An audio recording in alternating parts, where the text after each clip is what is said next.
Office വിട്ട് വന്നപ്പോഴത്തേക്ക് chicken വാങ്ങിച്ചുകൊണ്ടാണ് വന്നത് കേട്ടോ. ഒരു അരമണിക്കൂറിനുള്ളിൽ എങ്ങനെ പെട്ടെന്ന് ചിക്കൻ കറി ഉണ്ടാക്കാമെന്ന് കാണിച്ചു തരാമേ. ഒട്ടുമിക്ക ആൾക്കാർക്കും അറിയായിരിക്കും, എന്നാലും അറിയാത്തവർക്ക് വേണ്ടിയാണ് ഈ പറയുന്നത്. കുക്കറുണ്ടല്ലോ എല്ലാവരുടെയും വീട്ടിൽ, എന്നാൽ അരമണിക്കൂറിനുള്ളിൽ നമുക്ക് അടിപൊളി ചിക്കൻ കറി ഉണ്ടാക്കാമേ. ആദ്യം വേണ്ടത് കുക്കറിനകത്തോട്ട് എണ്ണ ഒഴിക്കുക, ഒരു 4-5 സവോള അരിഞ്ഞത്, പിന്നെ 3-4 പച്ചമുളക്, അതിൻ്റെ കൂട്ടത്തിൽ ഇഞ്ചിയും വെളുത്തുള്ളിയും ചതച്ച് മാറ്റി വെക്കുക. എണ്ണ ഒഴിച്ചിട്ട് ആദ്യം സവോള, ഇഞ്ചി, പച്ചമുളക് എല്ലാം കൂടിയിട്ട് നന്നായിട്ട് വഴറ്റുക.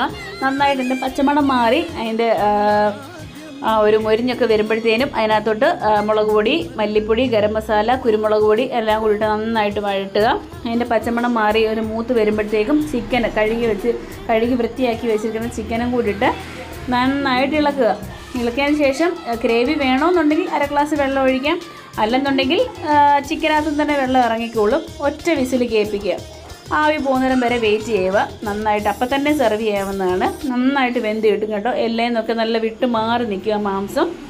രാവിലത്തെ ദോശയുണ്ടായിരുന്നു, ദോശയും ചിക്കൻ കറിയും ഒരു ചായയും കൂടി ഇട്ടിട്ട് അതങ്ങ് കഴിച്ചു.